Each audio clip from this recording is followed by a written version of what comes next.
Welcome back to Fine Natural Hair Rocks. And if you are not familiar with my voice, my name is Jheri and I am doing a takeover.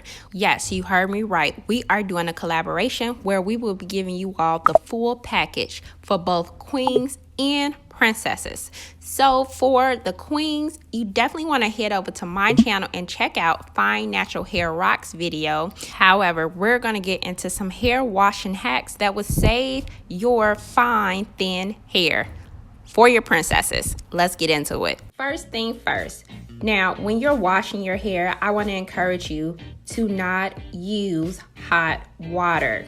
Please note, people, it is not the actual temperature of the water that cleans your hair. It's the lathering from the shampoo and the scrubbing from your hands that creates the friction that helps remove the dirt.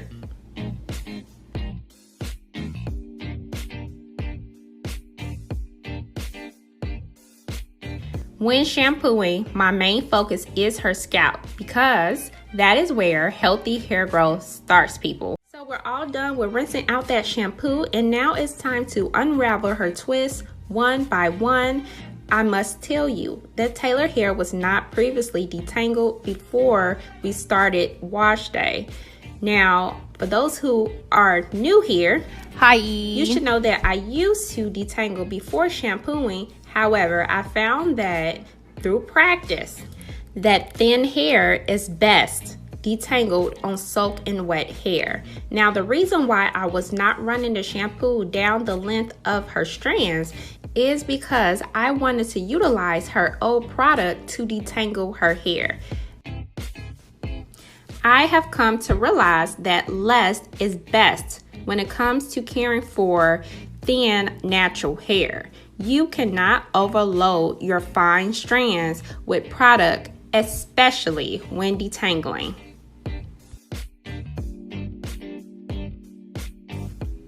So let's talk about detangling for a second. And my third tip is have control. Now, as you can see, I'm only using my fingers when detangling Taylor's fine, natural hair. And that's because I can actually feel where her tangle and knots are.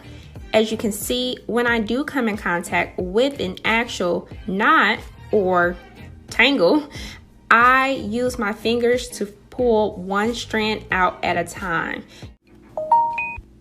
Believe it or not, there is a right way and a wrong way to do finger detangling. When finger detangling, you want to pull the strand at the point closest to the actual knot or tangle so that you maintain control. And this way, you're not causing unnecessary breakage and you're only pulling out shedded hair.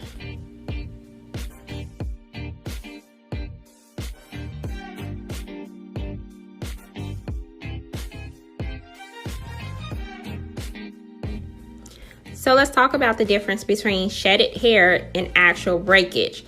Shedding is something we can't prevent. Like, that naturally happens, right? And breakage is something that we cause. Like, we literally snap our strands. Now, when this happens and you come in contact with the strand that you can no longer pull out of that knot, what you want to do is stop. Stop and grab your shears. Simply grab your scissors or your shears and simply cut the knot out to prevent future splitting of the hair strand. Now, this process may seem tedious. However, believe me, it is so worth it because your strands are so fragile.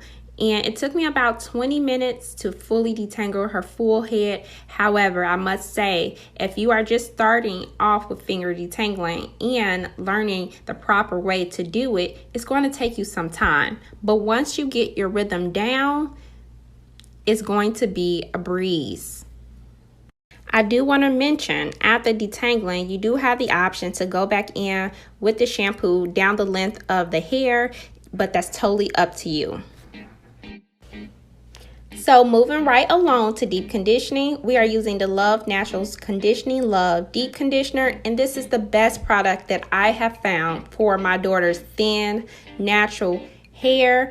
And if you give it a try, Mention your girl, let her know I sent you. However, we apply that after we shampoo per twist, right? I don't just let her hair like remain free after rinsing out the shampoo. Like, I do not allow her hair to remain loose. I apply that deep conditioner, twist that bad boy up, and move on to the next twist. So I am all done with applying the deep conditioner to Taylor's hair.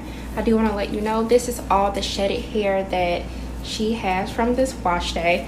I did break 3 strands. I count how many strands I break, but this took me about 20 minutes, and it's all about finding your rhythm. Like, once you get used to a routine and you get your rhythm down, it doesn't take that long to just use your fingers.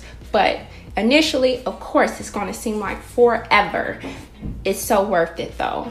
It is so worth it. As you can see, this is all her shedded hair, including 3 strands that I broke. Breakage is not avoidable, people. Like, that just comes with handling your natural hair.